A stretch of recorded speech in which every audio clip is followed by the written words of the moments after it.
கர்த்தர் நல்லவர், அவர் கிருபை என்றும் உள்ளது. ஆண்டவராகிய இயேசு கிறிஸ்துவின் நாமத்தினால் உங்கள் ஒவ்வொருவருக்கும் அன்பின் வாழ்த்துக்கள். தேவ கிருபையும் சமாதானமும் இன்றைக்கு உங்களுக்கு பெருகுவதாக. இன்று ஜூன் மாதம் 25ஆம் தேதி வியாழக்கிழமை. பிரியமானவர்களை, இன்றைக்கு நாம் தியானிக்கும் வசனம் யாத்திராகமம் 22ஆம் அதிகாரம் 22வது வசனம். விதவையையும் திக்கற்ற பிள்ளையையும் ஒடுக்காமல் இருப்பீர்களாக. இங்கு கர்த்தர் மோசேயின் மூலமாக தம் ஜனத்துக்கு கற்பித்த அநேக பிரமாணங்கள் நியமங்கள்லாம் உண்டு. 10 கட்டளைகளை எழுதி கொடுத்தாரு. அதனோடு கூட அநேக ஆலோசனைகள், அநேக காரியங்கள், எதெல்லாம் செய்யணும் எதெல்லாம் செய்யக்கூடாது என்று சொல்லி ஏராளமானவைகளை தம் ஜனத்திற்கு அவர் மோசேயின் மூலமாக கொடுத்தார். பிரியமானவர்களே, அதில் ஒன்றுதான் விதவையையும் திக்கற்ற பிள்ளையையும் ஒடுக்காம இருங்க என்று சொல்றாரு. அதுக்கு முந்தின வசனம் பாருங்க. அந்நியனை சிறுமைப்படுத்தாமலும் ஒடுக்காமலும் இருப்பீர்களாக, நீங்களும் எகிப்து தேசத்தில் அந்நியர்களாக இருந்தீர்களே. இப்போ தேவனுடைய உள்ளம் எப்படி இருக்கிறது பாருங்க. நீங்கள் எகிப்தில் நீங்கள் அடிமைப்பட்டு அந்நியர்களாக இருந்த பொழுது எவ்வளோ கஷ்டப்பட்டீங்க. அதனால் நீங்கள் போய் குடியிருக்கிற அந்த தேசத்தில் அந்நியர்களாக யாராவது இருந்தாங்கன்னா அவங்கள நீங்கள் ஒடுக்காதீங்க. நீங்களும் ஒரு நாள் அந்நியர்களாக எகிப்து தேசத்தில் இருந்ததை மறந்து போகாதீங்க என்று சொல்லி விதவையையும் திக்கற்ற பிள்ளையையும் அதே போல் ஒடுக்காதீங்க. கணவனை இழந்தவர்கள், திக்கற்றவர்கள், ஆதரவற்றவர்கள், அவங்க வயது எவ்வளவா இருக்கலாம், திக்கற்ற பிள்ளைகள் என்று சொல்லலாம். ஒருவேளை தகப்பனும் தாயும் கைவிட்ட சிறு பிள்ளைகளாக இருக்கலாம், வாலிப பிள்ளைகளாக இருக்கலாம், அல்லது வயதில் பெரியவர்களும் கூட இருக்கலாம். பெற்றோராலும் கணவராலும் மற்றும் உற்றார் உறவினராலும் கைவிடப்பட்ட ஏராளமான பெண்கள் இருக்கிறாங்க இன்றைக்கு சமுதாயத்தில்.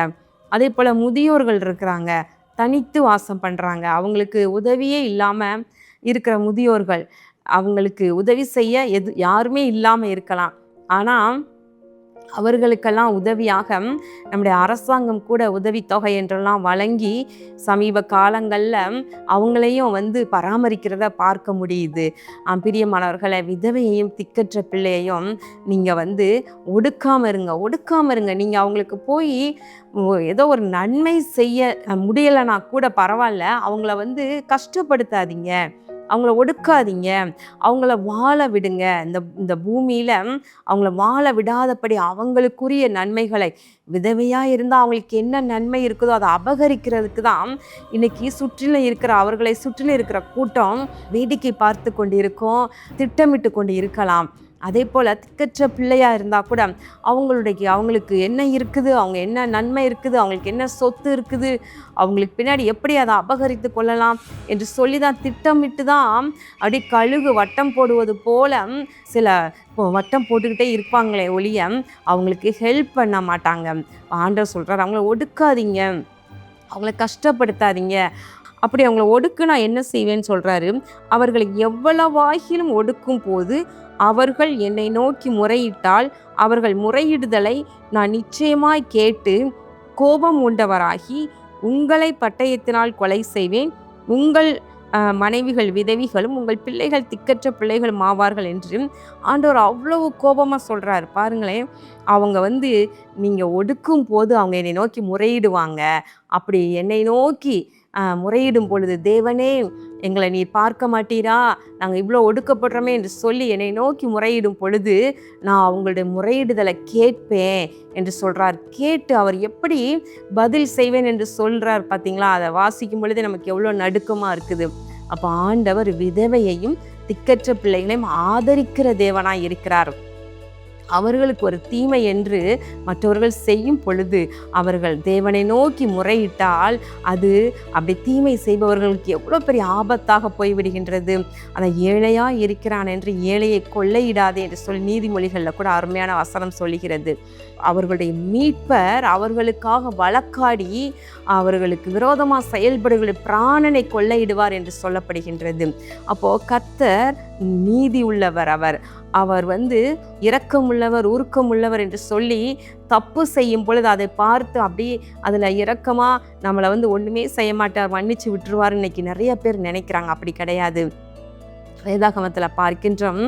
அவர் விதவையான ஒரு பெண்ணுடைய மகன் மரித்து போய் பாடையில் வைத்து கொண்டு போகும் பொழுது, இயேசு அந்த பகுதியில் நடந்து வந்த பொழுது அவர் மனம் இறங்கி அந்த வாலிபனை அப்படி உயிரோடு எழுப்புறதை பார்க்கிறோம்.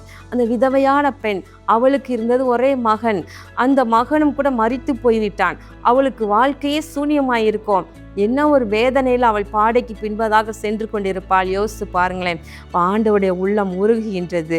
அவனை உயிரோடு எழுப்பி அந்த வாலிபனை அந்த விதவை தாயிடம் அவர் ஒப்படைக்கிறத பார்க்கின்றான். அப்போ விதவைகளின் பேரில் ஆண்டவர் எவ்வளவு மனம் இறங்குகின்றார், மன உருக்கமாக இருக்கிறார். யோசித்து பாருங்க. அதே போல் தபித்தாள் என்கிற பெண் மரித்து போய்விட்டாள். அவர்கள் எல்லாரும் பேதுருவை அழைத்து ஜெபிக்க சொல்கிறாங்க. பாருங்களேன், பேதுரு உயிரோடு எழுப்பின ஒரு நபர் பாருங்களேன். அது ஒரு விதவையான ஒரு பெண், அவள் மற்றவர்களுக்கு உதவி செய்த ஒரு விதவையான ஒரு பெண். ஆண்டவர் அவளையும் கூட உயிரோடு எழுப்பும்படியாக பேதுருவின் மூலமாக அற்புதம் செய்கிறத பார்க்கின்றோம். பிரியமானவர்களே, ஒரு பழைய ஏற்பாடில் கூட விதவையான ஒரு பெண் தீர்க்கதரிசியிடம் சொல்கிறா, என்னுடைய கணவர் கடன் பட்டதுனால கடன்காரர்கள் என்னுடைய 2 மகன்களையும் அடிமைகளாக கொண்டு போக போகிறோன்னு சொல்கிறாங்க அப்படின்னு சொல்லி சொல்லும் பொழுது தீர்க்கதரிசி சொல்கிறாரு, இல்லை உன்னிடத்துல என்ன இருக்குது, என்கிட்ட என்ன இருக்குது, ஒரு குடம் எண்ணெய் மட்டும்தான் இருக்குது.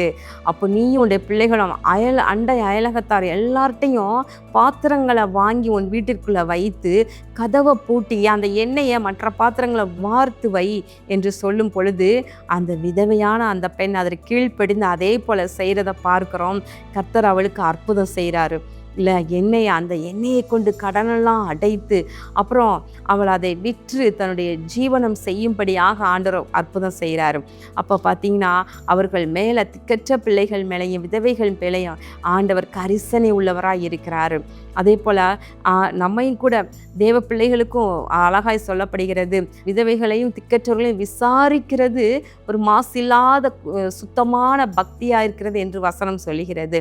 பிரியமானவர்களே, நம்மை சூழ இருக்கின்ற இப்படிப்பட்டவர்களுக்கு ஆதரவாக இருப்போம், அவர்களுக்கு உதவி செய்வோம். உதவியே செய்ய முடியலனா கூட பரவாயில்ல, அவங்களுக்கு நெருக்கம் கொடுக்காம கஷ்டம் கொடுக்காமல் இருப்போம். கர்த்தர் அதை விரும்புகின்றார்.